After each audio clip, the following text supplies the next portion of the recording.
अस्सलाम वालेकुम, कैसे हैं आप सब। उम्मीद है आप सब खैरियत से होंगे। आज हम जो डिज़ाइन बनाने जा रहे हैं उसमें हमें चाहिए होगा कटदाना, छोटे पर्ल्स बीड, उससे बड़े साइज़ में पर्ल बीड्स और सीक्वेंस के भी 2 साइज़ हमें चाहिए होंगे, एक छोटा और एक बड़ा। तो शुरू करते हैं। सबसे पहले हम शुरू करेंगे छोटे वाले पर्ल से और इसको लगाने के बाद हम इसके साथ लगाएंगे बड़े वाले पर्ल्स और डिज़ाइन के मुताबिक हम 4 पर्ल्स लगाएंगे और हम कोशिश करेंगे कि इन सब का फ़ासला सेम रहे। और फ़ासला सेम रखने के लिए ज़्यादा बेहतर होगा कि हम आमने सामने पहले लगा लें और फिर जो रह गई है जगह उसको फिल कर लें। ये हमारे लिए काफ़ी इजी हो जाएगा। और इसको लगाने के बाद इसको लगाने के बाद हम इसके साथ लगाएंगे कटदाना और सीक्वेंस। 3 कटदाने लिए हमने और एक सीक्वेंस का पीस लिया है। इसको हम जो पर्ल्स के बीच में गैप है उस गैप को फिल करने के लिए और डिज़ाइन के मुताबिक लगाएंगे।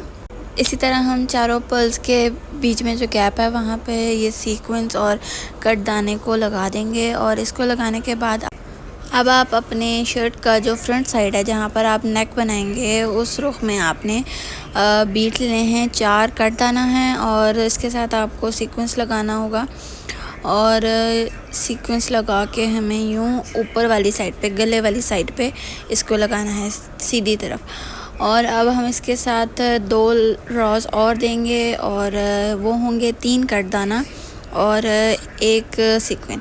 ठीक हो गया। इसको हम उसी जगह से लगाएंगे जहाँ से दूसरा वाला 4 कटदाने वाला हमने पीस लगाया था, बिल्कुल पर्ल के ऊपर से। और ये हम उसके लंबे वाले के साइड पे, दोनों साइड पे लगाएंगे। और इसके बाद हम शुरू करेंगे इसके नीचे वाले पोर्शन पे काम। इसके नीचे वाले साइड पे हमें एक डंडी और उसके साथ 2 पत्ते बनाने हैं। तो उसके लिए हम सबसे पहले डंडी बनाएंगे जिसके लिए हमें 9 कटदाना चाहिए होंगे। उसको हमने लाइन में लगाना है और उसके साथ उसके नीचे हम एक छोटे साइज़ वाला पर्ल और एक सीक्वेंस वो लगाएंगे हम इसके साथ। और उसको हम बिल्कुल उस लाइन के नीचे लगाएंगे।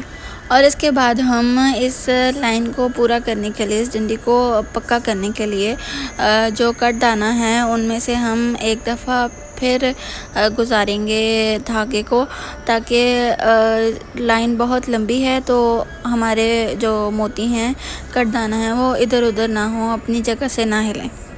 और इसको करने के बाद हम शुरू करेंगे अपनी पत्तियां बनाना। और पत्तियां बनाने के लिए हमें डंडी के साथ से ही थोड़ा नीचे करके सुई को निकालना है और उसमें हम 4 कटदाना लेंगे और उसको हम डंडी के बिल्कुल साथ में लगाएंगे। ना ही हमें इसमें वक्फ़ा देना है और ना ही हमें इसको ऊपर नीचे करना है। और इसी के साथ हमने जो डंडी के साथ एक लाइन डाली है उसमें से ही एक बीट को हमें छोड़ना है और उसके साथ में से सुई निकालनी है और फिर उसमें भी 4 बीट्स डालेंगे और इसी तरह से हम कंटिन्यू करते जाएंगे, एक बीट छोड़ेंगे। और जब हम उसको लगाएंगे तो हमारी एक तिरछी सी लाइन बन जाएगी।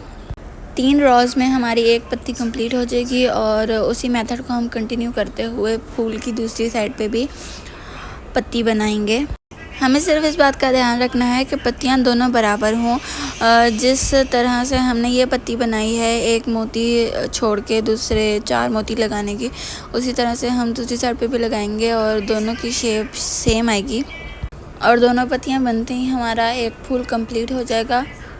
और इसके साथ ही हमारा एक फूल कंप्लीट हो जाएगा। और इसके कंप्लीट होते ही आपने अपनी शर्ट के मुताबिक या अपनी रिक्वायरमेंट के मुताबिक आपने फूलों में जितना वक्फ़ा देना है आप उस हिसाब से आगे अपने फूलों में गैप दे सकते हैं। और इसी तरह हम फूल को कंटिन्यू करेंगे। जैसे हमने पहला फूल बनाया है, सबसे पहले हम छोटे वाला पर्ल लगाएंगे और उसके बाद हम उसके साइड्स पे बड़े वाले पर्ल्स लगाते जाएंगे। 4 पर्ल्स हम अटैच करेंगे बड़े वाले इसके साथ। फिर उसके बाद हम बड़े वाले पर्ल्स के बीच में 3 कटदाना और एक सीक्वेंस लगाएंगे और चारों पर्ल्स के बीच में हम इस मेथड को रिपीट करते जाएंगे। ध्यान रखिएगा कोई भी स्टेप हमसे मिस ना हो जाए, उसकी वजह से हमारा पूरा डिज़ाइन, पूरा फूल ख़राब हो सकता है। ये मेरी सबसे पहली वीडियो है। मुझे नए नए डिज़ाइंस बनाना बहुत पसंद है, तो मैंने सोचा क्यों ना मैं आप लोगों के साथ भी अपना ये एक्सपीरियंस शेयर किया करूँ। जैसे हमने पिछले फूल में नेक वाली साइड पे ये फूल बनाया था, उसी तरह से हम इसका रुख ऊपर ही रखेंगे, क्योंकि अगर ये ज़रा सा इधर उधर हुआ और हमने कटिंग पहले कर लिया, कुछ भी इशू आया तो बड़ा मसला हो जाएगा। और इसी तरह से हम इसकी डंडी भी बना लेंगे और पत्ते भी हम बना लेंगे। पत्ते बनाते ही हमारा दूसरा फूल भी कंप्लीट हो जाएगा। और याद रखिए कि हमें इसकी बैक साइड कंप्लीट लॉक करनी है, हमें इसको पीछे से पक्का करना है। और इसके साथ ही हमने बाकी फूल तो बना लिए हैं, अब हम इनके बीच में जो गैप है वहाँ पे हम एक बड़ा सीक्वेंस और एक छोटा सीक्वेंस यूज़ करेंगे। बड़े वाले सीक्वेंस ज़्यादा यूज़ नहीं हुए तो वो आप कम क्वांटिटी में ले सकते हैं। और याद रखिए कि हमें हर एक पॉइंट पे से पीछे से पक्का करना है। अगर पक्का नहीं करेंगे तो अगर शर्ट या कुर्ती है तो हम जब उसे पहनेंगे तो उस पर से मोती गिरना शुरू हो जाएंगे। और इसी के साथ हमारा डिज़ाइन कंप्लीट हो गया है। उम्मीद है आप सबको पसंद आया होगा।